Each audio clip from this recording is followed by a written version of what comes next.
विधानसभा चुनाव के बाद ओवैसी की पार्टी एक बार फिर से लोकसभा चुनाव में आरजेडी तेजस्वी यादव के लिए मुसीबत बनने जा रही है। एक तरफ जहां सिवान से पूर्व सांसद शहाबुद्दीन की पत्नी हिना साहब के ऐलान आरजेडी के लिए संकट बनी, तो दूसरी ओर ओवैसी की पार्टी भी अब ऐलान करने जा रही है। दरअसल एआईएमआईएम ने बिहार में हुए विधानसभा चुनाव में शानदार प्रदर्शन किया था और 5 सीटें हासिल की थी।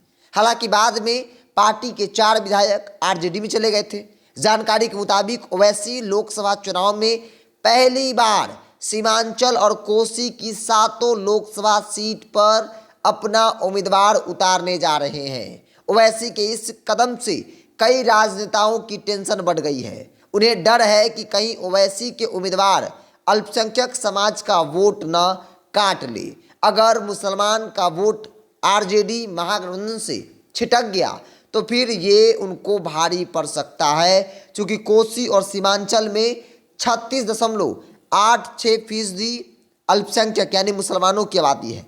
ऐसे में अगर मुसलमान के वोट में सेंधमारी होती है तो यहाँ एक नया चुनावी समीकरण देखने को मिल सकता है। फिलहाल जेडीयू के एनडीए में वापस आने के बाद यहाँ के समीकरण लगभग साल 2019 की तरह दिखाई देने लगी है। दूसरी ओर कांग्रेस और आरजेडी की पूरी कोशिश है कि अल्पसंख्यक वोट को बांटने न दिया जाए। इसके अलावा जन अधिकार पार्टी लोकतांत्रिक के राष्ट्रीय अध्यक्ष पप्पू यादव भी सीमांचल में पूर्णिया सीट से मन बना चुके हैं। वो तैयारी भी शुरू कर दी है। यहाँ उनकी अच्छी पकड़ मानी जाती है। साल 2019 के लोकसभा चुनाव में एआईएमआईएम ने किशनगंज सीट अख्तरुल इमाम को मैदान में उतारी थी। उन्होंने चुनाव में 3 लाख से ज़्यादा वोट हासिल किया था। मतलब सीमांचल के क्षेत्रों में ओवैसी की पकड़ भी अच्छी खासी मानी जाती है। ऐसे में 7 लोकसभा सीट पर इस बार ओवैसी की पार्टी असदुद्दीन ओवैसी की पार्टी एआईएमआईएम जो है उम्मीदवार उतारेगी, और ये उम्मीदवार उतारना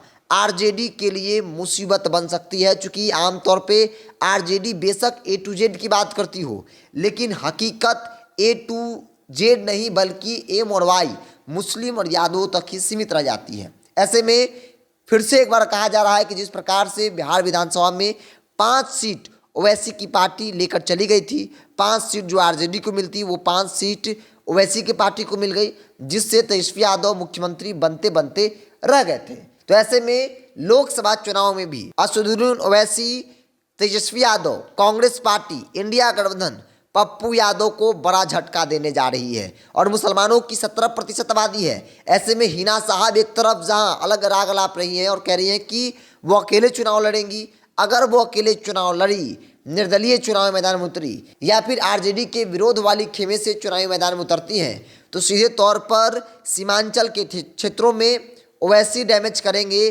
तो सीवान, छपरा, गोपालगंज के क्षेत्रों में एक मजबूत जो पकड़ मानी जाती है शहाबुद्दीन परिवार का, वो सीधे तौर पर आरजेडी को डैमेज कर सकते हैं और आरजेडी को बड़ा नुकसान हो सकता है। मतलब 7 सीटों पर, सीमांचल के 7 सीटों पर ओवैसी की पार्टी चुनाव लड़ेगी, सूत्र बता रहे हैं।